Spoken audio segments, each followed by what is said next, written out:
จึงต้องนอนเกินกำน้ำตา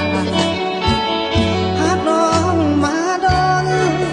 ฝืนทนตลอดเวลา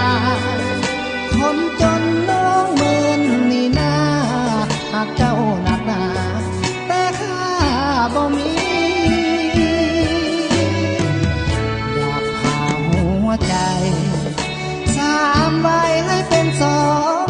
เพียงเสียดายขาดชื่อเสียง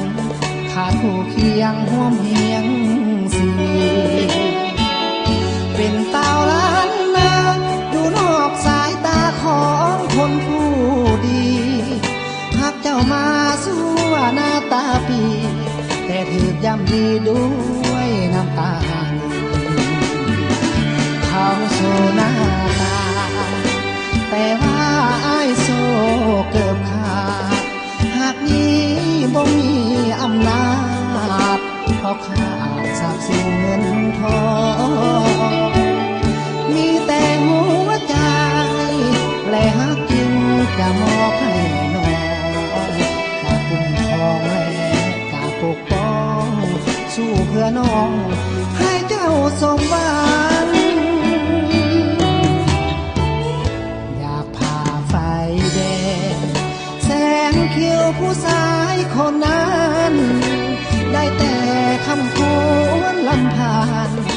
หากนั้นเพียงฝันเลือนลางถึงจะรอคอยได้น้อยมายืนเคียงข้างชาตินี้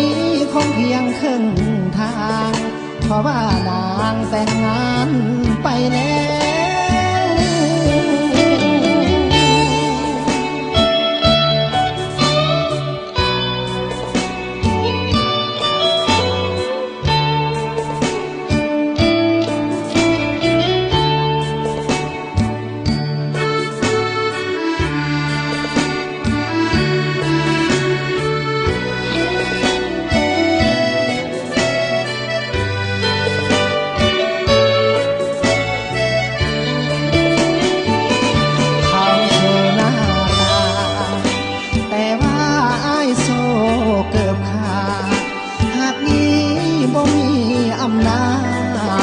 เพราะขาดทรัพย์สินเงินทอ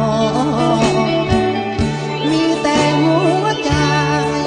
และหักจริงจะมอบให้น้องจะคุ้มครองและจะปกป้องสู้เพื่อน้องให้เจ้าสมหวังอยากพาไฟแดงแสงเขียวผู้ชายคนนั้นได้แต่คำควรลำพานหากนั้นเพียงฝันเลือนลางถึงจะรอคอยได้น้อยมายืนเคียงข้างชาตินี้คงเพียงครึ่งทาง